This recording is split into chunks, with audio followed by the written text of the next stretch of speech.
ನಮಸ್ಕಾರ ಸ್ನೇಹಿತರೆ, ಇವತ್ತಿನ ವಿಡಿಯೋಲಿ ನಾನು ವೆನ್ಸ್ಡೇ ಸೀಸನ್ 2 ನ ಮೊದಲನೇ 2 ಎಪಿಸೋಡ್ ನ ಎಕ್ಸ್ಪ್ಲೈನ್ ಮಾಡ್ತೀನಿ. ಮೊದಲನೇ ಸೀಸನ್ ನ ಒಂದೇ ವಿಡಿಯೋಲಿ ರೀಕ್ಯಾಪ್ ಮಾಡಿದ್ದೀನಿ ಸ್ನೇಹಿತರೆ. ನೋಡಿಲ್ಲ ಅಂದ್ರೆ ಡಿಸ್ಕ್ರಿಪ್ಷನ್ ಅಲ್ಲಿ ಲಿಂಕ್ ಇದೆ. ಹೆಸರಿಗೆ ರೀಕ್ಯಾಪ್ ವಿಡಿಯೋ, ಆದ್ರೆ ತುಂಬಾನೇ ವಿಷಯಗಳನ್ನ ಡೀಟೇಲ್ ಆಗಿ ಎಕ್ಸ್ಪ್ಲೈನ್ ಮಾಡಿದ್ದೀನಿ. ಈಗ ಸೀಸನ್ 2 ಅಲ್ಲಿ ಟೋಟಲ್ 8 ಎಪಿಸೋಡ್ಸ್ ಇದೆ. 4 ಎಪಿಸೋಡ್ಸ್ ರಿಲೀಸ್ ಆಗಿದೆ, ಇನ್ನ 4 ಎಪಿಸೋಡ್ ಸೆಪ್ಟೆಂಬರ್ ಅಲ್ಲಿ ರಿಲೀಸ್ ಆಗುತ್ತೆ.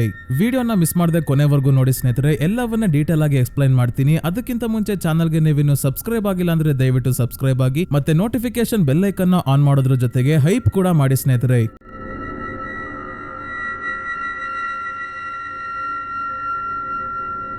ಮೊದಲನೇ ಸೀಸನ್ ನ ಕೊನೆಯಲ್ಲಿ ನಾವು ನೋಡಿದ್ವಿ, ಜೆರಿಕೋ ಊರನ್ನ ಸ್ಥಾಪನೆ ಮಾಡಿರೋ ಜೋಸೆಫ್ ಕ್ರಾಕ್ಸ್ಟೌನ್ ಗೆ ಔಟ್ಕಾಸ್ಟ್ ಗಳನ್ನ ಕಂಡ್ರೆ ಆಗ್ತಿರಲ್ಲ.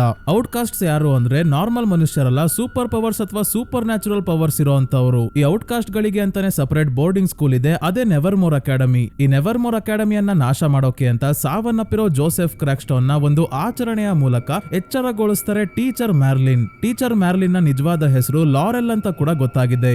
ಈ ರಿಚುವಲ್ ಮಾಡೋಕೆ ಮನುಷ್ಯರ ಕೆಲವೊಂದು ಬಾಡಿ ಪಾರ್ಟ್ಸ್ ಬೇಕಾಗಿತ್ತು. ಅದಕ್ಕೆ ಈ ಊರಿನ ಪೊಲೀಸ್ ಆಫೀಸರ್ ಅಂದ್ರೆ ಶರೀಫ್ ಗ್ಯಾಲ್ಪಿನ್ ನ ಮಗ ಟೈಲರ್ ನ ಹಿಡ್ಕೊಂಡು ಅವನ ಒಳಗಿರೋ ಹೈಡ್ ಅನ್ನೋ ಮಾನ್ಸ್ಟರ್ ನ ಹೊರಗೆ ಬರೋ ಹಾಗೆ ಮಾಡಿ, ಇವನ ಸಹಾಯದಿಂದ ತುಂಬಾನೇ ಜನರನ್ನ ಕೊಂದು ಅವರ ಬಾಡಿ ಪಾರ್ಟ್ಸ್ ನ ಕಟ್ ಮಾಡ್ಕೊಂಡು ಹೋಗಿರ್ತಾಳೆ ಲಾರೆಲ್. ಕೊನೆಗೆ ವೆನ್ಸ್ಡೇ ಜೋಸೆಫ್ ಕ್ರಾಕ್ಸ್ಟೌನ್ ನ ನಾಶ ಮಾಡಿ ಸ್ಕೂಲ್ ನ ಕಾಪಾಡ್ತಾಳೆ. ಆದ್ರೆ ಸ್ಕೂಲ್ ಅಲ್ಲಿ ತುಂಬಾನೇ ಡ್ಯಾಮೇಜಸ್ ಆಗಿದೆ. ಪ್ರಿನ್ಸಿಪಲ್ ವೀಮ್ಸ್ ಬೇರೆ ಸಾವನ್ನಪ್ಪಿದಾರಲ್ಲ, ಅವರ ಜಾಗಕ್ಕೆ ಬೇರೆ ಅವ್ರನ್ನ ವ್ಯವಸ್ಥೆ ಮಾಡೋವರೆಗೂ ಒಂದು ಸೆಮಿಸ್ಟರ್ ಪೂರ್ತಿ ಕ್ಯಾನ್ಸಲ್ ಮಾಡಿ ರಜಾ ಕೊಟ್ಟಿದ್ದಾರೆ. ಆದ್ರೆ ಸಮಸ್ಯೆಗಳು ಅಲ್ಲಿಗೆ ಮುಗ್ದೋಗಲ್ಲ. ಝೇವಿಯರ್ ವೆನ್ಸ್ಡೇಗೆ ಫೋನ್ ಗಿಫ್ಟ್ ಮಾಡ್ತಿದ್ದಂಗೆ ಇವಳಿಗೆ ಅನ್ನೋನ್ ನಂಬರ್ ಇಂದ ಮೆಸೇಜಸ್ ಬರೋಕೆ ಶುರು ಆಗುತ್ತೆ. ಮತ್ತೆ ಟೈಲರೇ ಹೈಡ್ ಅನ್ನೋ ಮಾನ್ಸ್ಟರ್ ಅಂತ ಗೊತ್ತಾಗಿ ಇವನನ್ನ ವಿಲೋ ಹಿಲ್ ಅನ್ನೋ ಮೆಂಟಲ್ ಹಾಸ್ಪಿಟಲ್ ಗೆ ಕರ್ಕೊಂಡು ಹೋಗ್ತಾರೆ. ಇಷ್ಟ ಆಗಿತ್ತು. ಈಗ ಸೀಸನ್ 2 ನ ಮೊದಲನೇ 2 ಎಪಿಸೋಡ್ ಅಲ್ಲಿ ಏನಾಯ್ತು ಅಂತ ಡೀಟೇಲ್ ಆಗಿ ನೋಡೋಣ. ಮೊದಲೇ ನಮಗೆ ಗೊತ್ತಿರೋ ಹಾಗೆ ವೆನ್ಸ್ಡೇಗೆ ತನ್ನ ತಾಯಿಯ ರೀತಿನೇ ಸೈಕಿಕ್ ಪವರ್ಸ್ ಇರುತ್ತೆ. ಇವಳು ಒಂದು ವಸ್ತುವನ್ನ ಅಥವಾ ಮನುಷ್ಯರನ್ನ ಟಚ್ ಮಾಡಿದ್ರೆ ಅವ್ರಿಗೆ ಸಂಬಂಧಿಸಿದ ಪಾಸ್ಟ್ ಮತ್ತೆ ಫ್ಯೂಚರ್ ನ ವಿಷನ್ಸ್ ಇವಳಿಗೆ ಕಾಣಿಸುತ್ತೆ. ಅದನ್ನ ಕಂಟ್ರೋಲ್ ಮಾಡೋಕೆ ಇವಳಿಗೆ ಬರ್ತಿರ್ಲಿಲ್ಲ. ಆದ್ರೆ ಈಗ ತನ್ನ ತಾಯಿ ಕೊಟ್ಟಿದ್ದ ನೆಕ್ಲೆಸ್ ಮತ್ತೆ ಒಂದು ರಿಚುವಲ್ ನ ಸಹಾಯದಿಂದ ತನ್ನ ಸೈಕಿಕ್ ಪವರ್ಸ್ ನ ಕಂಟ್ರೋಲ್ ಮಾಡೋದು ಕಲ್ತ್ಕೊಂತಾ ಇದ್ದಾಳೆ. ಇದರಿಂದ ಇವಳು ಯಾವಾಗ ಬೇಕೋ ಆಗ ವಿಷನ್ಸ್ ನ ನೋಡಬಹುದು. ಈ ರಿಚುವಲ್ ಮಾಡಿದ್ರೆ ತನ್ನ ಪವರ್ಸ್ ನ ಕಂಟ್ರೋಲ್ ಮಾಡಬಹುದು ಅಂತ ಇವಳಿಗೆ ಹೇಗ್ ಗೊತ್ತಾಯ್ತು ಅಂದ್ರೆ ಇವಳ ಪೂರ್ವಜರಾದ ಗುಡಿ ಆಡಮ್ಸ್ ನ ಬುಕ್ ಇಂದ. ಮೊದಲನೇ ಸೀಸನ್ ಅಲ್ಲೇ ನೋಡಿದ್ವಿ ಸ್ನೇಹಿತರೆ, ಗುಡಿ ಆಡಮ್ಸ್ ಒಬ್ಳು ಮಾಟಗಾತಿ ಆಗಿದ್ಲು. 17ನೇ ಶತಮಾನದಲ್ಲಿ ಜೋಸೆಫ್ ಕ್ರಾಕ್ಸ್ಟೌನ್ ನ ಗುಡಿ ಆಡಮ್ಸ್ ಸಾಯಿಸಿರ್ತಾಳೆ. ಅವನು ಮತ್ತೆ ಈಗ ಜೀವಂತಗೊಂಡಾಗ ಗುಡಿ ಆಡಮ್ಸ್ ನ ಸಹಾಯದಿಂದನೇ ವೆನ್ಸ್ಡೇ ಜೋಸೆಫ್ ಕ್ರಾಕ್ಸ್ಟೌನ್ ನ ನಾಶ ಮಾಡೋದು. ಒಟ್ನಲ್ಲಿ ಗುಡಿ ಆಡಮ್ಸ್ ನ ಬುಕ್ ಅಲ್ಲಿ ತುಂಬಾನೇ ವಾಮಾಚಾರದ ಪ್ರಕ್ರಿಯೆಗಳ ಬಗ್ಗೆ ಬರ್ದಿದೆ. ಅದನ್ನ ನೋಡಿ ತನ್ನ ಪವರ್ಸ್ ನ ಕಂಟ್ರೋಲ್ ಮಾಡೋದನ್ನ ಕಲ್ತ್ಕೊಂತಾ ಇದ್ದಾಳೆ ವೆನ್ಸ್ಡೇ. ವೆನ್ಸ್ಡೇಗೆ ಚಿಕ್ಕವಳಿದ್ದಾಗ್ಲಿಂದನೂ ಸೀರಿಯಲ್ ಕಿಲ್ಲರ್ಸ್ ಅಂದ್ರೆ ತುಂಬಾನೇ ಪ್ರೀತಿ. ಅವರ ಬಗ್ಗೆ ಸ್ಟಡಿ ಮಾಡ್ತಿರ್ತಾಳೆ. ಅದರಲ್ಲೂ ಹೆಣ್ಣು ಮಕ್ಕಳನ್ನ ಕೊಂದಿರೋ ಸ್ಕ್ಯಾಲ್ಪರ್ ಅನ್ನೋ ಸೀರಿಯಲ್ ಕಿಲ್ಲರ್ ಇವಳ ಫೇವರೇಟ್. ಅವನನ್ನ ಏನಾದ್ರೂ ಮಾಡಿ ಹಿಡಿಲೇಬೇಕು ಅಂತ ಈಗ ಡಿಸೈಡ್ ಮಾಡಿದಳೆ. ಈ ಸ್ಕ್ಯಾಲ್ಪರ್ ಅನ್ನೋ ಸೀರಿಯಲ್ ಕಿಲ್ಲರ್ ಎಲ್ಲಿದ್ದಾನೆ ಅಂತ ಪತ್ತೆ ಹಚ್ಚೋಕೆ ತನ್ನ ಸೈಕಿಕ್ ಪವರ್ಸೇ ಇದೆಯಲ್ಲ, ಅದಕ್ಕೆ ಮೊದಲು ಥಿಂಗ್ ನ ಪೊಲೀಸ್ ಸ್ಟೇಷನ್ ಗೆ ಕಳಿಸಿ ಈ ಸೀರಿಯಲ್ ಕಿಲ್ಲರ್ ನ ವಿಕ್ಟಿಮ್ ಗೆ ಸಂಬಂಧಿಸಿದ ಯಾವ್ದಾದ್ರು ವಸ್ತುವನ್ನ ತಗೊಂಡ್ ಬರೋಕೆ ಹೇಳಿದಳೆ. ಥಿಂಗ್ ಹೋಗಿ ಒಂದು ಬಾಲ್ ನ ಎತ್ಕೊಂಡ್ ಬಂದಾಗ ಇದನ್ನ ಟಚ್ ಮಾಡ್ತಿದ್ದಂಗೆ ಈ ಬಾಲ್ ಹಿಡ್ಕೊಂಡಿದ್ದ ಹುಡುಗಿಯನ್ನ ಹೇಗೆ ಸ್ಕ್ಯಾಲ್ಪರ್ ಕಿಡ್ನಾಪ್ ಮಾಡಿ ಕ್ಯಾನ್ಸಸ್ ಸಿಟಿಯಲ್ಲಿ ಇರೋ ತನ್ನ ಮನೆಗೆ ಕರ್ಕೊಂಡು ಹೋದ ಅನ್ನೋದು ವಿಷನ್ ಅಲ್ಲಿ ಕಾಣುತ್ತೆ ವೆನ್ಸ್ಡೇಗೆ. ಮೊದಲು ವಿಷನ್ಸ್ ಯಾವಾಗ ಬೇಕಾದ್ರೂ ಬರ್ತಿತ್ತು, ಬೇಕಾದಾಗ ಬರ್ತಿರ್ಲಿಲ್ಲ. ಈಗ ಇವಳಿಗೆ ಬೇಕಾದಾಗ ವಿಷನ್ ಕಾಣಿಸೋ ಹಾಗೆ ಮಾಡ್ಕೊಂಡಿದ್ದಾಳೆ. ಸ್ಕ್ಯಾಲ್ಪರ್ ನ ಹಿಡಿಯೋಕೆ ತಕ್ಷಣ ಇವಳು ಏರ್ಪೋರ್ಟ್ ಗೆ ಬಂದ್ರೆ ಇಲ್ಲಿ ಸೆಕ್ಯೂರಿಟಿ ಅವರು ಮೊದಲು ಇವಳನ್ನೇ ಹಿಡಿತಾರೆ. ಯಾಕಂದ್ರೆ ಬಾಡಿ ತುಂಬಾ ಇರೋ ವೆಪನ್ಸ್ ಎಲ್ಲ ಇಟ್ಕೊಂಡ್ ಬಂದಿದ್ದಾಳೆ. ಬ್ಯಾಗ್ ಅಲ್ಲಿ ಇದ್ದ ಥಿಂಗ್ ನ ಕೂಡ ಇವರು ನೋಡಿದಾಗ ಅದು ನಕಲಿ ಪ್ರಾಸ್ಥೆಟಿಕ್ ಕೈ ಅಂತ ಸುಳ್ಳು ಹೇಳಿ ಎಸ್ಕೇಪ್ ಆಗ್ತಾಳೆ. ಸ್ಕ್ಯಾಲ್ಪರ್ ನ ಮನೆ ಹತ್ರ ಬಂದಾಗ ಸ್ಕ್ಯಾಲ್ಪರ್ ತನ್ನ ವ್ಯಾನ್ ಹತ್ರನೇ ಇರೋದು ನೋಡಿ ಇವನಿಗೆ ಕರೆಂಟ್ ಶಾಕ್ ಕೊಟ್ಟು ಪ್ರಜ್ಞೆ ತಪ್ಸೋಕೆ ನೋಡ್ತಾಳೆ. ಆದ್ರೆ ಇವನು ಇವಳ ಕೈಯನ್ನ ಹಿಡ್ಕೊಂತಿದ್ದಂಗೆ ಇವನ ಮನೆಯ ಬೇಸ್ಮೆಂಟ್ ಅಲ್ಲಿ ಇರೋ ಗೊಂಬೆಗಳ ವಿಷನ್ ಕಾಣಿಸುತ್ತೆ. ಅಷ್ಟೇ ಅಲ್ಲ, ಕಪ್ಪು ಬಣ್ಣದ ಕಣ್ಣೀರ್ ಬರೋಕೆ ಶುರು ಆಗಿ ಪ್ರಜ್ಞೆ ತಪ್ತಾಳೆ. ಸ್ಕ್ಯಾಲ್ಪರ್ ಮೊದಲನೇ ಬಾರಿ ಒಬ್ಳು ಹುಡುಗಿ ನನ್ನ ಹತ್ರನೇ ಸಾಯೋಕೆ ಬಂದಿದ್ದಾಳೆ ಅಂತ ಬೇಸ್ಮೆಂಟ್ ಗೆ ಕರ್ಕೊಂಡ್ ಬಂದು ಇವಳನ್ನ ಕಟ್ ಹಾಕಿದ್ದಾನೆ. ಇವನು ಹುಡುಗಿಯರನ್ನ ಸಾಯಿಸಿ ಅವರ ನೆನಪಲ್ಲಿ ಒಂದು ಗೊಂಬೆಯನ್ನ ಮಾಡಿ ಇಡ್ಕೊಂತಾನೆ. ಅದಕ್ಕೆ ಇಲ್ಲಿ ಇಷ್ಟೊಂದು ಗೊಂಬೆಗಳಿರೋದು. ಈ ಗೊಂಬೆಗಳಿಗೆ ಹಾಕಿರೋ ವಿಗ್ ಇವನು ಸಾಯಿಸಿರೋ ಹುಡುಗಿಯರ ಕೂದಲಿಂದಾನೇ ಮಾಡಿರೋದು ಸ್ನೇಹಿತರೆ. ಈಗ ಸಡನ್ ಆಗಿ ಒಂದು ಗೊಂಬೆ ಇವನ ಕಡೆ ತಿರುಗಿ ಕಣ್ಣು ಬಿಟ್ಟಾಗ ಇದೇನಪ್ಪ ಆನಬೆಲ್ ಡಾಲ್ ಇಲ್ಲಿಗೆ ಬಂತ ಅಂತ ಅನ್ಕೊಳ್ಳೋ ಅಷ್ಟ್ರಲ್ಲೇ ಥಿಂಗ್ ಗೊಂಬೆ ಒಳಗಿಂದ ಸ್ಕ್ಯಾಲ್ಪರ್ ಮೇಲೆ ಹಾರಿ ಇವನಿಗೆ ಚೆನ್ನಾಗಿ ಹೊಡೆಯುತ್ತೆ. ವೆನ್ಸ್ಡೇನೇನು ಒಳ್ಳೆ ಎಸ್ಕೇಪ್ ಆರ್ಟಿಸ್ಟ್ ಅಲ್ವಾ, ಹಾಗಾಗಿ ಕೈಗೆ ಕಟ್ಟಿರೋ ಹಗ್ಗವನ್ನ ಬಿಚ್ಕೊಂಡು ಚಾಕು ತಗೊಂಡು ಸ್ಕ್ಯಾಲ್ಪರ್ ಬಳಿ ಹೋಗ್ತಾಳೆ. ಪುಣ್ಯಕ್ಕೆ ಇವನನ್ನ ಸಾಯಿಸಲ್ಲ, ಪೊಲೀಸ್ ಅವ್ರಿಗೆ ಹಿಡಿದುಕೊಡ್ತಾಳೆ.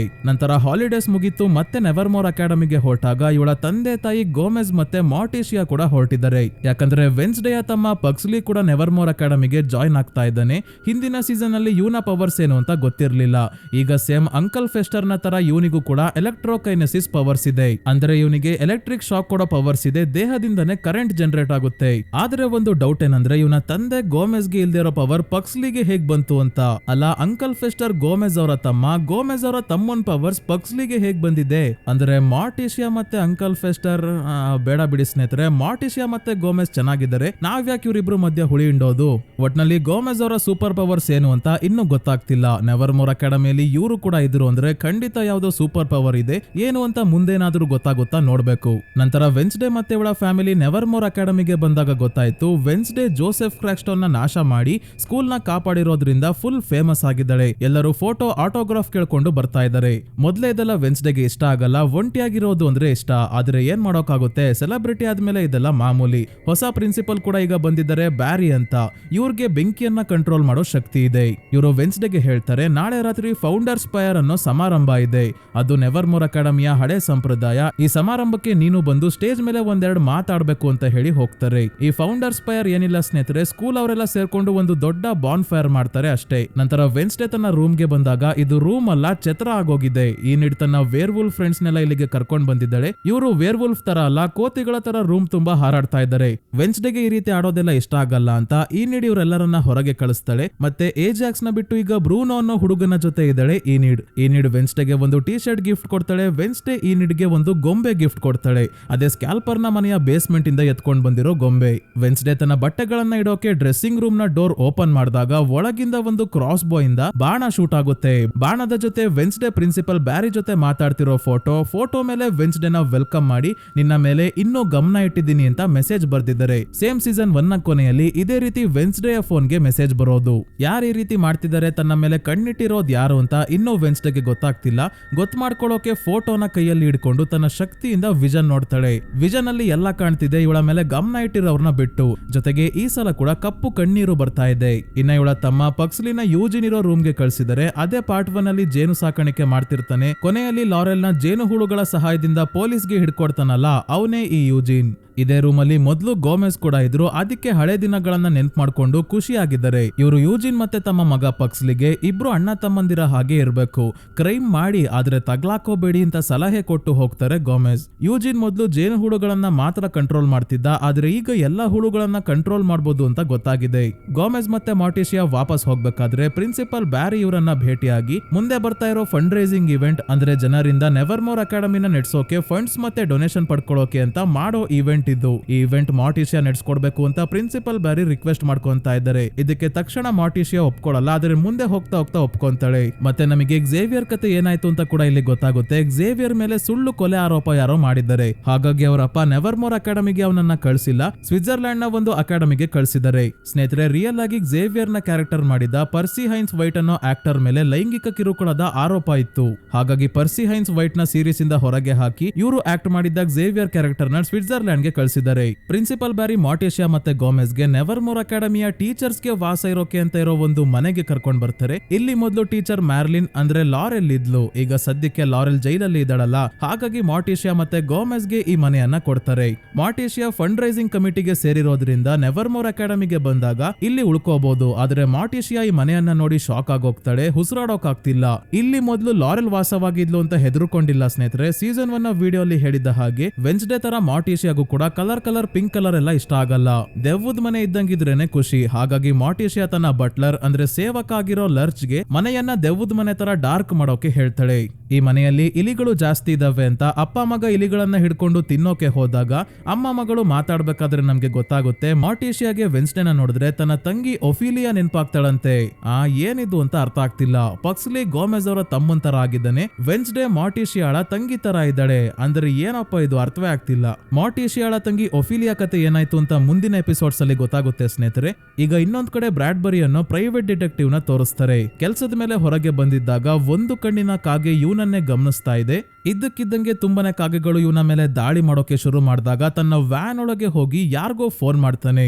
ಅವರು ನನ್ನ ಹಿಂದೆನೆ ಬಿದ್ದಿದ್ದಾರೆ, ನನಗೆ ಏನಾದ್ರೂ ಆದ್ರೆ ಎವಿಡೆನ್ಸ್ ನನ್ನ ಆಫೀಸ್ ಅಲ್ಲಿ ಸೇಫ್ ಆಗಿದೆ ಅಂತ ಹೇಳ್ತಿದ್ದಂಗೆ ಕಾಗೆಗಳು ವ್ಯಾನ್ ಒಳಗೇನೆ ಬಂದು ಬ್ರಾಡ್ಬರಿನ ಸಾಯಿಸ್ಬಿಡ್ತವೆ. ವೆನ್ಸ್ಡೇ ವಾಪಸ್ ಸ್ಕೂಲ್ ಹತ್ರ ಹೋಗ್ಬೇಕಾದ್ರೆ ಬ್ರಾಡ್ಬರಿನ ಡೆಡ್ ಬಾಡಿನ ಪೊಲೀಸ್ ಅವರು ತಗೊಂಡು ಹೋಗ್ತಾ ಇರೋದನ್ನ ನೋಡ್ತಾಳೆ. ಈಗ ಟೈಲರ್ ಅವರಪ್ಪ ಗ್ಯಾಲ್ಪಿನ್ ಶರೀಫ್ ಆಗಿಲ್ಲ, ಸ್ಯಾಂಟಿಯಾಗೋ ಅನ್ನೋ ಮಹಿಳೆ ಶರೀಫ್ ಆಗಿದ್ದಾಳೆ. ಒಬ್ಬ ವ್ಯಕ್ತಿ ವೆನ್ಸ್ಡೇನ ನೋಡಿ ಓಡ್ ಹೋಗ್ತಾನೆ. ಇವನ ಹಿಂದೆನೆ ವೆನ್ಸ್ಡೇ ಫಾಲೋ ಮಾಡ್ಕೊಂಡ್ ಬಂದಾಗ ಗೊತ್ತಾಯ್ತು ಈ ವ್ಯಕ್ತಿ ಬೇರೆ ಯಾರು ಅಲ್ಲ, ಮೊದ್ಲು ಶರೀಫ್ ಆಗಿದ್ದ ಗ್ಯಾಲ್ಪಿನ್ ಅವರು. ನೀವೇನಿಲ್ಲಿ ಅಂತ ವೆನ್ಸ್ಡೇ ಕೇಳಿದಾಗ ನಾನು ಮತ್ತೆ ಬ್ರಾಡ್ಬರಿ ಇಬ್ರು ಒಂದು ಕೇಸ್ ಮೇಲೆ ವರ್ಕ್ ಮಾಡ್ತಾ ಇದ್ವಿ. ಔಟ್ಕಾಸ್ಟ್ ಗಳಿಗೆ ತೊಂದರೆ ಇದೆ, ಆ ಕೇಸ್ ಮೇಲೆ ವರ್ಕ್ ಮಾಡ್ತಿರೋದ್ರಿಂದನೇ ಬ್ರಾಡ್ಬರಿ ಕೊಲೆ ಆಗಿರೋದು. ಈ ಕೇಸ್ ನ ಆಳಕ್ಕೆ ಹೋಗೋಕೆ ನನಗೆ ನಿನ್ ಸಹಾಯ ಬೇಕು. ನನ್ನ ಮಗ ಟೈಲರ್ ಕೂಡ ಔಟ್ಕಾಸ್ಟ್ ಆಗಿದ್ದಾನೆ, ಅವನನ್ನ ಕಾಪಾಡಬೇಕು ಅಂದಾಗ ಇವಳು ಇದಕ್ಕೆ ಒಪ್ಪಲ್ಲ.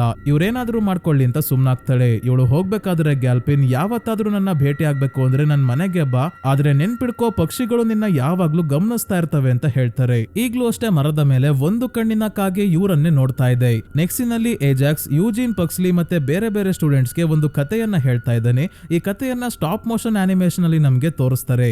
ವೆನ್ಸ್ಡೇ ಸೀರೀಸ್ ನ ಡೈರೆಕ್ಟ್ ಮಾಡಿರೋದು ಟಿಮ್ ಬರ್ಟನ್ ಅವರು ಸ್ನೇಹಿತರೆ. ಇವರು ಫ್ಯಾಂಟಸಿ ಹಾರರ್ ಮೂವೀಸ್ ಮಾಡೋದಕ್ಕೆ ಫೇಮಸ್. ಕಾರ್ಪ್ಸ್ ಬ್ರೈಡ್, ಫ್ರಾಂಕನ್ವೀನಿ ರೀತಿ ಸ್ಟಾಪ್ ಮೋಷನ್ ಆನಿಮೇಷನ್ ಮೂವೀಸ್ ನ ಡೈರೆಕ್ಟ್ ಮಾಡಿದ್ದಾರೆ.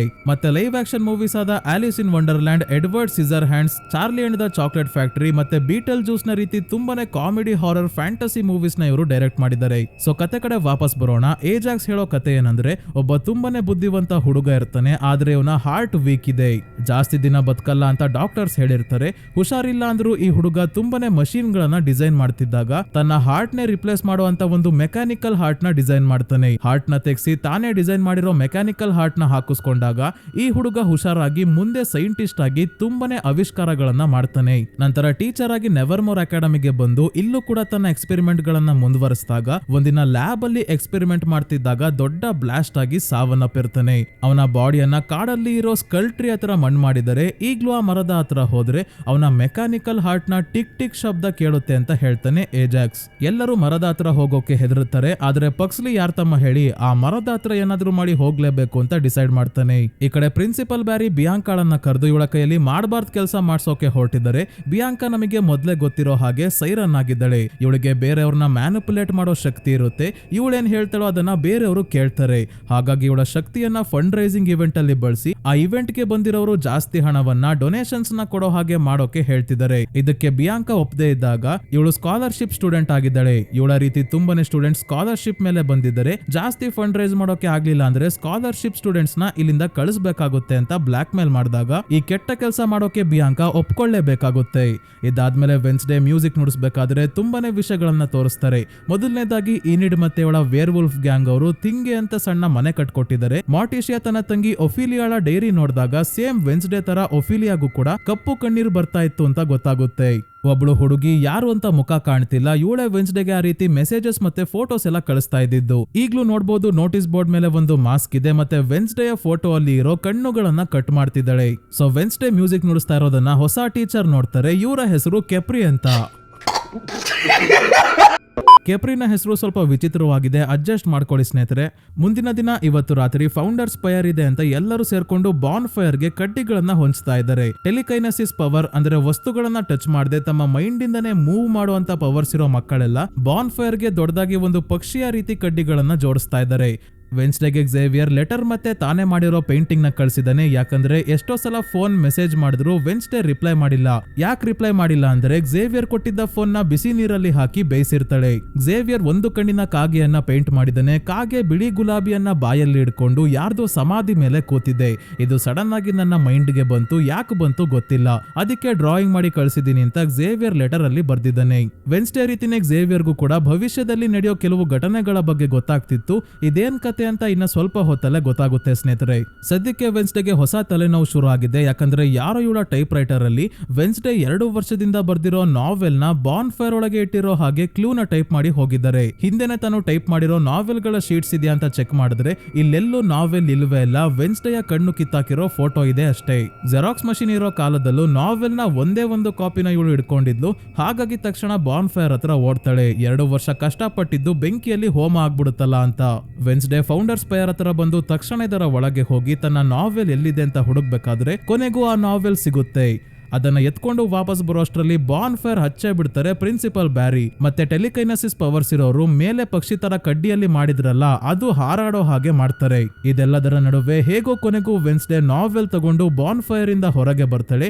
ಏನೋ ಪ್ರಾಬ್ಲಮ್ ಆಗಿಲ್ಲ, ನಾವೆಲ್ ಇಂದ ಸ್ವಲ್ಪ ಹೊಗೆ ಆಡ್ತಾ ಇದೆ ಅಷ್ಟೇ. ಪ್ರಿನ್ಸಿಪಲ್ ಬ್ಯಾರಿ ವೆನ್ಸ್ಡೇ ಮತ್ತೆ ಅವಳ ಫ್ರೆಂಡ್ಸ್ ನೆವರ್ ಮೋರ್ ಅಕಾಡೆಮಿನ ಕಾಪಾಡಿದ್ದಕ್ಕೆ ಅಂತ ಖುಷಿಗೆ ವೆನ್ಸ್ಡೇ ಮತ್ತೆ ಅವಳ ಫ್ರೆಂಡ್ಸ್ ಇರೋ ಪೋಸ್ಟರ್ ನ ಮಾಡಿಸ್ಕೊಂಡ್ ಬಂದಿದ್ದಾರೆ. ಈಗ ವೆನ್ಸ್ಡೇಗೆ ಒಂದೆರಡು ಮಾತಾಡ್ಬೇಕು ಅಂತ ಸ್ಟೇಜ್ ಮೇಲೆ ಕರೆದಾಗ ಎಲ್ಲರಿಗೂ ಕ್ಯಾಕರ್ಸಿ ಮಕ್ಕುಗಿತಾಳೆ. ನನ್ ಪಾಡಿಗೆ ನನ್ನ ಬಿಟ್ಬಿಡಿ, ನೀವೆಲ್ಲ ಅನ್ಕೊಂಡಿರಂಗೆ ನಾನೇನ್ ಹೀರೋ ಅಲ್ಲ, ನಾನು ಸ್ವಾರ್ಥಿ. ನನ್ ಕೆಲ್ಸ ಆಗ್ಬೇಕು ಅಂದ್ರೆ ಯಾರನ್ನ ಬೇಕಾದ್ರೂ ಬಳಸ್ಕೊಂತೀನಿ. ಈ ಪೋಸ್ಟರ್ ಗಿಸ್ಟರ್ ಎಲ್ಲ ಬೇಕಾ ಅಂತ ಇದಕ್ಕೆ ಬೆಂಕಿ ಹಚ್ಚಿ ಹೋಗ್ತಾಳೆ. ಇವಳ ಅಪ್ಪ ಅಮ್ಮ ಮತ್ತೆ ಬಿಯಾಂಕಾ ಹೀಗೆ ಆಗುತ್ತೆ ಅಂತ ಎಕ್ಸ್ಪೆಕ್ಟ್ ಮಾಡಿದ್ರು. ಆದ್ರೆ ಈ ನೀಡ್ ನಿಂದೇನ್ ಬೇಕಾದ್ರೂ ಸುಟ್ ಹಾಕೋ, ನಾವಿರೋ ಪೋಸ್ಟರ್ ನ ಯಾಕೆ ಸುಟ್ ಹಾಕ್ದೆ ಅಂತ ಬೈತಾ ಇದ್ದಾಳೆ. ಈ ನೀಡ್ ನ ಮಾತು ಕೇಳ್ದಂಗೆ ವೆನ್ಸ್ಡೇ ಹೋಗ್ಬೇಕಾದ್ರೆ ಇವಳನ್ನ ತಡೆಯೋಕೆ ಅಂತ ಈ ನೀಡ್ ಭುಜದ ಮೇಲೆ ಕೈ ಇಡ್ತಾಳೆ ಅಷ್ಟೇ. ಮತ್ತೆ ಇವಳ ಕಣ್ಣಲ್ಲಿ ಕಪ್ಪು ಕಣ್ಣೀರು ಬರೋದ್ರ ಜೊತೆಗೆ ಒಂದು ವಿಷನ್ ಕಾಣುತ್ತೆ. ಏನಂದ್ರೆ ಝೇವಿಯರ್ ನ ಪೇಂಟಿಂಗ್ ಅಲ್ಲಿ ನೋಡಿದ ಹಾಗೆ ಒಂದು ಕಣ್ಣಿನ ಕಾಗೆ ಸ್ಮಶಾನದಲ್ಲಿ ಒಂದು ಸಮಾಧಿ ಗಲ್ಲಿನ ಮೇಲೆ ಬಿಳಿ ಗುಲಾಬಿಯನ್ನ ಹಿಡ್ಕೊಂಡು ನಿಂತಿದೆ. ಈ ಸಮಾಧಿ ಬೇರೆ ಯಾರ್ದು ಅಲ್ಲ, ಈ ನೀಡ್ದು. ತಕ್ಷಣ ಈ ನೀಡ್ ಬಂದು ಇವಳ ಕತ್ತನ್ನ ಇಸ್ಕೋಕೆ ಶುರು ಮಾಡಿ ನಿನ್ ಕಡೆಯಿಂದಾನೆ ನಾನು ಸಾವನ್ನಪ್ಪಿದ್ದು ಅಂತ ಹೇಳ್ತಿರೋ ಹಾಗೆ ಕಾಣಿಸುತ್ತೆ. ವಿಷನ್ ಕಾಣಿಸಿದ್ಮೇಲೆ ವೆನ್ಸ್ಡೇಗೆ ಎಚ್ಚರ ಆಗ್ತಿಲ್ಲ, ವಿಚಿತ್ರವಾಗಿ ಆಡ್ತಾ ಇದ್ದಾಳೆ. ಈ ನೀಡ್ಗೆ ಏನ್ ಮಾಡ್ಬೇಕು ಅಂತ ಗೊತ್ತಾಗದೆ ಇದ್ದಾಗ ಮಾರ್ಟಿಷಿಯಾ ಲರ್ಚ್ನ ಸಹಾಯದಿಂದ ವೆನ್ಸ್ಡೇನ ಕರ್ಕೊಂಡು ಹೋಗ್ತಾಳೆ. ಇಲ್ಲೆಲ್ಲೋ ಪಕ್ಸ್ಲಿ ಕಾಣ್ತಿಲ್ಲ, ಯಾಕಂದ್ರೆ ಸ್ಕಲ್ ಟ್ರೀ ಹತ್ರ ಆ ಸೈಂಟಿಸ್ಟ್ ನ ಡೆಡ್ ಬಾಡಿ ಹೊರಗೆ ತೆಗೆದು ನೋಡೋಕೆ ಬಂದಿದ್ದಾನೆ. ಮರದ ಹತ್ರ ನಿಂತಿದ್ದಾಗ ಒಂದು ಕಾಗೆ ಮರದ ಒಳಗಿಂದ ಸಡನ್ ಆಗಿ ಹಾರೋದಾಗ ಗಾಬರಿಯಾಗಿ ಇವನು ಕೆಳಗೆ ಬಿದ್ದು ನೆಲಕ್ಕೆನೆ ಕರೆಂಟ್ ಶಾಕ್ ಕೊಟ್ಬಿಡ್ತಾನೆ. ಇದರಿಂದ ಆ ಸೈಂಟಿಸ್ಟ್ ನ ಡೆಡ್ ಬಾಡಿ ಜಾಂಬಿಯಾಗಿ ಎಚ್ಚರಗೊಂಡು ಭೂಮಿಯಿಂದ ಹೊರಗೆ ಬಂತು. ಇದನ್ನ ನೋಡಿ ಹೆದರುಕೊಂಡಲೆ ತುಂಬಾನೇ ಖುಷಿ ಆಗಿದ್ದಾನೆ, ಹೇಗೋ ಸಾಕೊಳ್ಳೋಕೆ ಒಂದು ನಾಯಿ ಸಿಕ್ತು ಅಂತ. ಈ ಕಡೆ ವೆನ್ಸ್ಡೇಗೆ ಎಚ್ಚರಿಕೆ ಆಯ್ತು. ಏನ್ ಮುಚ್ಚಿಡ್ತಿದ್ಯಾ ಹೇಳು ಅಂತ ಮಾರ್ಟಿಷಿಯಾ ಕೇಳಿದ್ರು. ಇವಳು ಹೇಳಲ್ಲ. ಆ ಕಪ್ಪು ಕಣ್ಣೀರು ಯಾವಾಗ ಬರೋದು ಗೊತ್ತಾ, ನಿನ್ನ ಸೈಕಿಕ್ ಪವರ್ಸ್ ನ ಪದೇ ಪದೇ ಯೂಸ್ ಮಾಡಿದಾಗ. ಈ ಶಕ್ತಿ ನಿನಗೆ ಸಿಕ್ಕಿರೋ ಉಡುಗೊರೆ, ಅದಕ್ಕೆ ಗೌರವ ಕೊಡಬೇಕು. ಬೇಕಾಬಿಟ್ಟಿ ಉಪಯೋಗಿಸಿದ್ರೆ ಹೀಗೆ ಆಗೋದು. ಮೊದಲು ನೀನು ಗುಡಿ ಆಡಮ್ಸ್ ನ ಬುಕ್ ನನಗೆ ಕೊಡು, ಅದನ್ನ ಓದಿ ಇನ್ನೇನೇನ್ ಮಾಡ್ತೀವ ಅಂತ ಮಾರ್ಟಿಷಿಯಾ ಹೇಳಿದಾಗ ವೆನ್ಸ್ಡೇ ಆ ಬುಕ್ ನನಗೆ ಸೇರಿದ್ದು ಅಂತ ಹೇಳಿ ಇಲ್ಲಿಂದ ಹೊರಡ್ತಾಳೆ. ಲರ್ಚ್ ಇವಳನ್ನ ಸ್ಕೂಲ್ಗೆ ಕರ್ಕೊಂಡು ಹೋಗ್ಬೇಕಾದ್ರೆ ಮೊದಲು ಟೈಲರ್ ಅವರಪ್ಪ ಗ್ಯಾಲ್ಪಿನ್ ನ ಮನೆಗೆ ಬರ್ತಾಳೆ. ಏನ್ ಕೇಸ್ ಅಂತಿದ್ರಲ್ಲ ಕೇಳೋಣ ಅಂತ. ಆದ್ರೆ ಗ್ಯಾಲ್ಪಿನ್ ಆಗ್ಲೇ ಕಾಗೆಗಳು ಸಾಯಿಸಿ ಹೋಗಿದ್ದಾವೆ. ಇಲ್ಲ ಹೋಗಿಲ್ಲ, ಗ್ಯಾಲ್ಪಿನ್ ದೇಹದ ಒಳಗೇನೆ ಇದಾವೆ. ಈಗ 10 ಕಾಗೆಗಳು ಗ್ಯಾಲ್ಪಿನ್ ಬಾಯಿಂದ ಹೊರಗೆ ಬರ್ತವೆ. ಈ ಕಾಗೆಗಳಲ್ಲಿ ಒಂದು ಕಣ್ಣಿನ ಕಾಗೆ ಕೂಡ ಇದೆ. ವೆನ್ಸ್ಡೇ ಗ್ಯಾಲ್ಪಿನ್ ಟಚ್ ಮಾಡಿ ಏನಾದ್ರೂ ವಿಷನ್ ಕಾಣುತ್ತಾ ಅಂತ ನೋಡ್ತಾಳೆ. ಆದ್ರೆ ಏನು ವಿಷನ್ ಕಾಣ್ತಿಲ್ಲ. ಪೊಲೀಸರು ಮನೆ ಹತ್ರ ಬರ್ತಿರೋದು ಕಾಣುತ್ತೆ. ಅವರು ಮನೆ ಒಳಗೆ ಬಂದು ಡೆಡ್ ಬಾಡಿ ಹತ್ರ ವೆನ್ಸ್ಡೇ ಇರೋದನ್ನ ನೋಡಿ ಇವಳನ್ನೇ ಅರೆಸ್ಟ್ ಮಾಡ್ಕೊಂಡು ಹೋದ್ರು. ಹೊಸ ಶೆರೀಫ್ ಸ್ಯಾಂಟಿಯಾಗೋ ವೆನ್ಸ್ಡೇಗೆ ಗ್ಯಾಲ್ಪಿನ್ ಮನೆಯಲ್ಲಿ ಏನ್ ಮಾಡ್ತಿದ್ದೆ ಅಂತ ಕೇಳಿದಾಗ ಅವರು ಬರೋಕೆ ಹೇಳಿದ್ರು, ಅದಕ್ಕೆ ಹೋದೆ ಅಂತಾಳೆ. ಬಿಟ್ರೆ ಬೇರೆ ಏನು ಹೇಳಲ್ಲ. ಗ್ಯಾಲ್ಪಿನ್ ಫೋನ್ ಎಲ್ಲಿದೆ ಅಂತ ಗೊತ್ತಿಲ್ಲ, ಯಾರೋ ಕತ್ಕೊಂಡು ಹೋಗಿದ್ದಾರೆ. ಇದರ ಬಗ್ಗೆ ಕೂಡ ವೆನ್ಸ್ಡೇಗೆನೆ ಕೇಳ್ಬೇಕಾದ್ರೆ ಇಲ್ಲಿಗೆ ಅವರಪ್ಪ ಗೋಮೆಸ್ ಬರ್ತಾರೆ. ನನ್ನ ಮಗಳ ಹತ್ರ ಮಾತಾಡ್ಬೇಕು ಅಂದ್ರೆ ಕೋರ್ಟ್ ಆರ್ಡರ್ ತಗೊಂಡ್ ಬನ್ನಿ, ನಾನು ಇವಳ ಲಾಯರ್ ಅಂತ ತಮ್ಮ ಲಾಯರ್ ಕಾರ್ಡ್ ನ ಕೊಟ್ಟು ಇವಳನ್ನ ಕರ್ಕೊಂಡು ಹೋಗ್ತಾರೆ ಗೋಮೆಸ್ ಒಳ್ಳೆ ಬಿಸ್ನೆಸ್ ಮ್ಯಾನ್ ಅಷ್ಟೇ ಅಲ್ಲ, ಲಾಯರ್ ಕೂಡ ಆಗಿದ್ದಾರೆ. ಆದ್ರೆ ಲಾಯರ್ ಆಗಿ ಯಾವತ್ತೂ ಕೆಲಸ ಮಾಡಿಲ್ಲ. ಅದರ ಅವಶ್ಯಕತೆ ಕೂಡ ಇವ್ರಿಗೆ ಇಲ್ಲ, ತುಂಬಾನೇ ಹಣ ಮೊದ್ಲೇ ಇದೆಯಲ್ಲ. ಮುಂದಿನ ದಿನ ಪಕ್ಸ್ಲಿ ತನ್ನ ಸಾಕು ನಾಯಿ ಅಂದ್ರೆ ಜಾಂಬಿಯನ್ನ ಯೂಜಿನ್ ಜೇನು ಸಾಕಾಣಿಕೆ ಮಾಡೋ ಜಾಗದಲ್ಲಿ ಶೆಡ್ ಇದೆಯಲ್ಲ ಇದರ ಒಳಗೆ ಕಟ್ ಹಾಕಿದ್ದಾನೆ. ಈ ಜಾಂಬಿಗೆ ಸ್ಲರ್ಪ್ ಅಂತ ಹೆಸರಿಟ್ಟಿದ್ದಾನೆ. ಸ್ಲರ್ಪ್ ನ ಯೂಜಿನ್ ನೋಡಿ ನಮ್ಮನ್ನ ಏನಾದ್ರೂ ಇವನು ತಿಂದ್ರೆ ಕಷ್ಟ, ಎಲ್ಲರಿಗೂ ಇವನ ಬಗ್ಗೆ ಹೇಳ್ಬೇಕು ಅಂದ್ರು ಪಕ್ಸ್ಲಿ ಕೇಳಲ್ಲ. ಅದೇ ವೆನ್ಸ್ಡೇ ತನ್ನ ರೂಮ್ಗೆ ಬಂದಾಗ ನೆಲ ಎಲ್ಲ ರಕ್ತ ಆಗಿದೆ. ಇಲ್ಲೇ ಹೊರಗೆ ಈ ನೀಡ್ ಬಿದ್ದಿದ್ದಾಳೆ. ಇವಳ ಕತ್ತನ್ನ ಕುಯ್ದು ಯಾರೋ ಸಾಯಿಸಿ ಹೋಗಿದ್ದಾರೆ ಅಂತ ವೆನ್ಸ್ಡೇ ಅನ್ಕೊಂತಾಳೆ ಅಷ್ಟೇ. ಈ ನೀಡ್ಗೆ ಏನೂ ಆಗಿಲ್ಲ, ಇವತ್ತು ಪ್ರಾಂಕ್ ಡೇ ಅಂತ ಪ್ರಾಂಕ್ ಮಾಡಿದ್ದಾಳೆ ಅಷ್ಟೇ. ಇದೊಂದು ಕಮ್ಮಿ ಇತ್ತು ಈ ಸ್ಕೂಲಲ್ಲಿ ಅಂತ ವೆನ್ಸ್ಡೇ ಅನ್ಕೋಬೇಕಾದ್ರೆ ಈ ನೀಡ್ ತನ್ನ ಬೆಡ್ ಮೇಲೆ ಇರೋ ಒಂದು ಡೂಪ್ಲಿಕೇಟ್ ಕಣ್ಣಿನ ಬಗ್ಗೆ ಹೇಳ್ತಾಳೆ. ಏನ್ ಕಣ್ಣು ಅಂತ ವೆನ್ಸ್ಡೇ ಬಂದು ನೋಡಿದಾಗ ಗೊತ್ತಾಯ್ತು ಇದು ರಿಯಲ್ ಕಣ್ಣು, ಯಾರು ಪ್ರಾಂಕ್ ಮಾಡ್ತಿರೋದಲ್ಲ, ಗ್ಯಾಲ್ಪಿನ್ ಕಣ್ಣಿದು ಅಂತ. ಮುಂದೆ ಇವಳು ಸಾಯ್ತಾಳೆ ಅನ್ನೋ ವಿಷಯ ಆಗ್ಲಿ, ಈ ಕಣ್ಣು ರಿಯಲ್ ಅನ್ನೋದಾಗ್ಲಿ ಯಾವುದು ಈ ನೀಡ್ಗೆ ಹೆದರ್ಕೊಂತಾಳೆ ಅಂತ ಹೇಳೋಕ್ ಹೋಗಲ್ಲ. ಏನಾದ್ರೂ ಮಾಡಿ ಈ ನೀಡ್ನ ಕಾಪಾಡ್ಲೇಬೇಕು ಅಂತ ಒಬ್ಳೆ ಇನ್ವೆಸ್ಟಿಗೇಷನ್ ಶುರು ಮಾಡಿದ್ದಾಳೆ. ಇದೇ ಸಮಯಕ್ಕೆ ಈ ನೀಡ್ನ ಫೋನ್ಗೆ ವೆನ್ಸ್ಡೇಗೆ ಫೋಟೋಸ್ ಮತ್ತೆ ಮೆಸೇಜಸ್ ಎಲ್ಲ ಬರ್ತಿದೆ. ಈ ನಂಬರ್ಗೆ ಕಾಲ್ ಮಾಡಿದಾಗ ಗೊತ್ತಾಯ್ತು ಗ್ಯಾಲ್ಪಿನ್ ಅವರ ಫೋನ್ ಕಾಣೆ ಆಗಿದೆ ಅಂತ ಶೆರೀಫ್ ಸ್ಯಾಂಟಿಯಾಗೋ ಹೇಳ್ತಿದ್ರಲ್ಲ, ಆ ಫೋನ್ ಇಂದಾನೆ ಇವಳಿಗೆ ಮೆಸೇಜ್ ಮಾಡ್ತಿರೋದು. ಯಾಕೋ ವೆನ್ಸ್ಡೇಗೆ ವಿಷನ್ ಕಾಣ್ತಿಲ್ವಲ್ಲ, ಹಾಗಾಗಿ ಥಿಂಗ್ಗೆ ಗುಡಿ ಆಡಮ್ಸ್ ನ ಬುಕ್ ನ ಓದಿ ವಿಷನ್ ಕಾಣಿಸೋ ಹಾಗೆ ಮಾಡೋಕೆ ಏನಾದ್ರೂ ಬರ್ದಿದ್ಯಾ ನೋಡು ಅಂತ ಹೇಳಿ ಹೊಡ್ತಾಳೆ. ಪ್ರಾಂಕ್ ಡೇ ಆಗಿರೋದ್ರಿಂದ ಎಲ್ಲರೂ ಒಬ್ರು ಮೇಲೆ ಒಬ್ರು ಪ್ರಾಂಕ್ ಮಾಡ್ಕೊಂಡು ಓಡಾಡ್ತಿದ್ದಾರೆ. ಏಜಾಕ್ಸ್ ದಂತೂ ಜೀವನನೇ ಪ್ರಾಂಕ್ ಆಗೋಗಿದೆ. ಈ ನೀಡ್ ಬ್ರೂನೋ ಜೊತೆ ಇರೋದನ್ನ ನೋಡಿ. ಇಲ್ಲೇ ಹೊಸ ಕ್ಯಾರೆಕ್ಟರ್ ಪ್ರೊಫೆಸರ್ ಆರ್ಲಾಫ್ ನ ಕೂಡ ನೋಡ್ತೀವಿ. ಇವ್ರದ್ದು ತಲೆ ಬಿಟ್ರೆ ಬೇರೆ ಬಾಡಿ ಪಾರ್ಟ್ಸ್ ಎಲ್ಲ ಮಿಸ್ಸಿಂಗ್. ತಲೆನೂ ಒಂದು ಲಿಕ್ವಿಡ್ ಒಳಗೆ ಇದೆ, ಆದ್ರೂ ಜೀವಂತವಾಗಿ ಹೇಗಿದ್ದಾರೆ ಗೊತ್ತಿಲ್ಲ. ಔಟ್ ಕಾಸ್ಟ್ ಅಲ್ವಾ, ಇವರು ಎಷ್ಟೇ ವಿಚಿತ್ರವಾಗಿದ್ರು ಕಣ್ ಬಿಡ್ಕೊಂಡು ನೋಡ್ಬೇಕು, ಬಾಯ್ ಬಿಟ್ಟು ಜಾಸ್ತಿ ಪ್ರಶ್ನೆ ಕೇಳಂಗಿಲ್ಲ.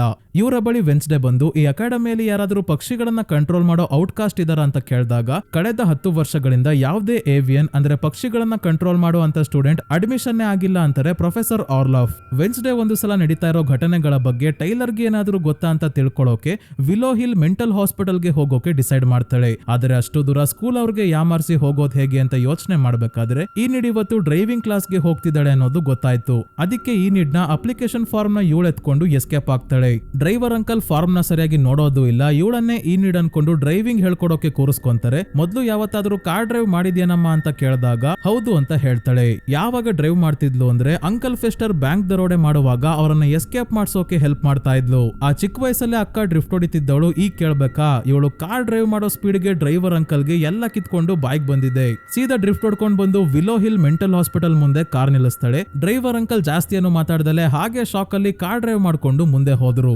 ಇನ್ನೊಂದ್ ಕಡೆ ಈನಿಡ್ ತನ್ನ ಅಪ್ಲಿಕೇಶನ್ ಫಾರ್ಮ್ ನ ರೂಮ್ ತುಂಬಾ ಹುಡ್ಕಾಡಿ ಹೋದ್ಮೇಲೆ ಮಾರ್ಟಿಶಿಯಾ ಬರ್ತಾಳೆ ಗುಡಿ ಆಡಮ್ಸ್ ನ ಬುಕ್ ಎತ್ಕೊಂಡು ಹೋಗೋಕೆ. ಆ ಬುಕ್ ಇದ್ರೆ ವೆನ್ಸ್ಡೇ ಮಾಡಬಾರ್ದು ಕೆಲಸ ಮಾಡ್ತಾಳೆ ಅಂತ ಬಂದಿದ್ದಾಳೆ. ಥಿಂಗ್ ಬುಕ್ ನ ಓದ್ತಾ ಇತ್ತು. ಆದ್ರೆ ಮಾರ್ಟಿಶಿಯಾ ಥಿಂಗ್ ಏನೇ ಹೇಳಿದ್ರು ಕೇಳಲ್ಲ. ಕೊನೆಗೂ ಬುಕ್ ಎತ್ಕೊಂಡು ಹೋಗ್ತಾಳೆ. ವೆನ್ಸ್ಡೇ ಹಾಸ್ಪಿಟಲ್ ನ ಅಡ್ಮಿನಿಸ್ಟ್ರೇಟರ್ ಜೂಡಿನ ಮೀಟ್ ಮಾಡಿ ಟೈಲರ್ ನ ಭೇಟಿ ಆಗ್ಬೇಕು ಅಂದಾಗ ಮೊದಲು ಡಾಕ್ಟರ್ ರೇಚಲ್ ನ ಕರೆಸ್ತಾರೆ. ಇವರ ಸಮ್ಮುಖದಲ್ಲಿ ವೆನ್ಸ್ಡೇ ಟೈಲರ್ ನ ಭೇಟಿ ಆಗ್ಬಹುದು. ಟೈಲರ್ ನ ಚೈನ್ ಹಾಕಿ ತುಂಬಾನೇ ಟೈಟ್ ಸೆಕ್ಯೂರಿಟಿ ಇರೋ ಸೆಲ್ ಅಲ್ಲಿ ಕಟ್ ಹಾಕಿದರೆ ಇವನಿಗೆ ವೆನ್ಸ್ಡೇ ಇವನ ತಂದೆ ಮತ್ತೆ ಬ್ರಾಡ್ಬರಿ ಸಾವನ್ನಪ್ಪಿರೋ ವಿಷಯ ಹೇಳಿದ್ರು ಏನು ಬೇಜಾರ್ ಮಾಡ್ಕೊಳ್ಳಲ್ಲ. ನಾರ್ಮಲ್ ಆಗಿ ಇದ್ದಾಗ್ಲೂ ಕೂಡ ತನ್ನ ಒಳಗಿರೋ ಹೈಡ್ ತರನೇ ಆಗಿದ್ದಾನೆ ಟೈಲರ್. ಅವರ ಸಾವಿಗೆ ಕಾರಣ ಯಾರು ಏನ್ ಕತೆ ಅಂತ ಕೇಳಿದ್ರು ಟೈಲರ್ ತನಿಗೆ ಏನೋ ಗೊತ್ತೇ ಇಲ್ಲ ಅನ್ನೋ ಹಾಗೆ ಮಾತಾಡ್ತಿದ್ದಾನೆ. ಇವನ ಹತ್ರ ಮಾತಾಡಿ ಪ್ರಯೋಜನ ಇಲ್ಲ ಅಂತ ಹೊರಟಾಗ ಟೈಲರ್ ಹೇಳ್ತಾನೆ ಈನಿಡ್ಗೆ ನನ್ ಕಡೆಯಿಂದ ಹಾಯ್ ಹೇಳ್ಬಿಡು. ನನ್ ಕೆಲ್ಸಕ್ಕೇನೆ ಅಡ್ಡ ಬಂದು ಎಲ್ಲ ಹಾಳ್ ಮಾಡಿದ್ಲು ಅಲ್ವಾ, ಅವಳನ್ನ ನಾನು ಸಾಯಿಸ್ತೀನಿ. ನೀನು ಅವಳು ಕಿರ್ಚಾಡೋ ಶಬ್ದವನ್ನ ಜೀವನ ಪೂರ್ತಿ ನೆನ್ಪ್ ಮಾಡ್ಕೊಂಡು ದುಃಖ ಪಡ್ಬೇಕು ಅಂತ. ಅಂದರೆ ಸೀಸನ್ 1 ನ ಕೊನೆಯಲ್ಲಿ ಟೈಲರ್ ವೆನ್ಸ್ಡೇನ ಕೊಲ್ಲೋಕೆ ನೋಡಿದಾಗ ಈನಿಡ್ ವೇರ್ ವುಲ್ಫ್ ಆಗಿ ಬಂದು ಟೈಲರ್ ನ ತಡೆದಿರ್ತಾಳೆ. ಅದಕ್ಕೆ ಇವನಿಗೆ ತುಂಬಾನೇ ಕೋಪ ಇದೆ. ಸ್ಕೂಲಲ್ಲಿ ಈನಿಡ್ಗೆ ಅಂಕಲ್ ಫೆಸ್ಟರ್ ಕಳ್ಸಿರೋ ಗಿಫ್ಟ್ ಮತ್ತೆ ಲೆಟರ್ ನೋಡಿ ಗೊತ್ತಾಯ್ತು ಇವತ್ತು ಥಿಂಗ್ದು ಬರ್ತ್ಡೇ ಅಂತ. ಆದ್ರೆ ಥಿಂಗ್ ತನ್ನ ಮನೆಯಲ್ಲಿ ಕುಡಿದು ಟೈಟ್ ಆಗಿ ಬಿದ್ದಿದೆ. ಈನಿಡ್ಗೆ ಗೊತ್ತಾಗ್ತಿಲ್ಲ ಇದು ಎಲ್ಲಿಂದ ಕುಡಿಯುತ್ತೆ ಎಲ್ಲಿಂದ ಈಚೆ ಬಿಡುತ್ತೆ ಅಂತ. ಆದ್ರೆ ಬರ್ತ್ಡೇ ಸೆಲೆಬ್ರೇಟ್ ಮಾಡ್ಬೇಕು ಅಂತ ಹೋಗುವಷ್ಟರಲ್ಲಿ ಯಾರೋ ಈನಿಡ್ ಮತ್ತೆ ಬ್ರೂನೋ ಇಬ್ರಿಗೂ ಹೊಡೆದು ಕಿಡ್ನಾಪ್ ಮಾಡೋದ್ರ ಜೊತೆಗೆ ಥಿಂಗ್ ನ ಮನೆಯ ಡೋರ್ ಲಾಕ್ ಮಾಡಿ ಹೋಗ್ತಾರೆ. ಬಿಯಾಂಕಾ ಮತ್ತೆ ಪ್ರಿನ್ಸಿಪಲ್ ಬ್ಯಾರಿ ಹತ್ರ ಬಂದಾಗ ನಮಗೆ ಗೊತ್ತಾಗುತ್ತೆ ಬ್ಯಾರಿ ಮಾರ್ಟಿಶಿಯಾಳ ತಾಯಿ ಹೆಸ್ಟರ್ ನ ಫಂಡ್ ರೈಸಿಂಗ್ ಇವೆಂಟ್ ಗೆ ಕರ್ಸೋ ಪ್ಲಾನ್ ಮಾಡ್ತಿದ್ದಾರೆ.